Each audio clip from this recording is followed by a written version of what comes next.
तो सर जैसे कि छात्रों की सबसे बड़ी समस्या है पेपर लीक, जो कि हर एग्जाम में देखने को मिलती है, तो इसका क्या समाधान है? सर इसमें समाधान तो जो मेरे मन में आ रहा है वो ये है।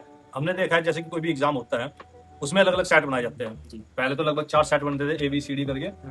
अब हाल में कुछ हमने देखा है कि 10-12 सेट लगभग बन गए हैं एग्जाम में।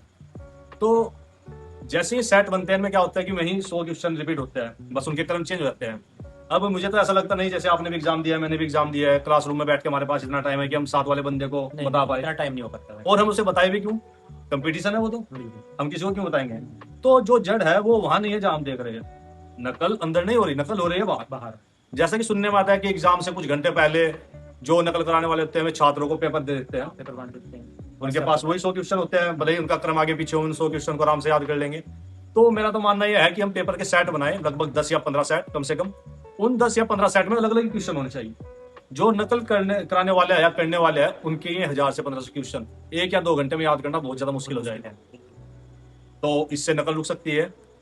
और रही नॉर्मलाइजेशन की बात, अब ये है जैसे हर शिफ्ट वाइज करते हैं, अब हम अगर अलग अलग पेपर बनाए उसके हिसाब से हम नॉर्मलाइजेशन कर सकते हैं। सेट के अलग अलग सेट, अलग अलग सेट के हिसाब से। हाँ बिल्कुल संभव है, ऐसा हो सकता है। ऐसा हो सकता है, थोड़ी मेहनत एक्स्ट्रा करनी पड़ेगी पर लेकिन ऐसा संभव है।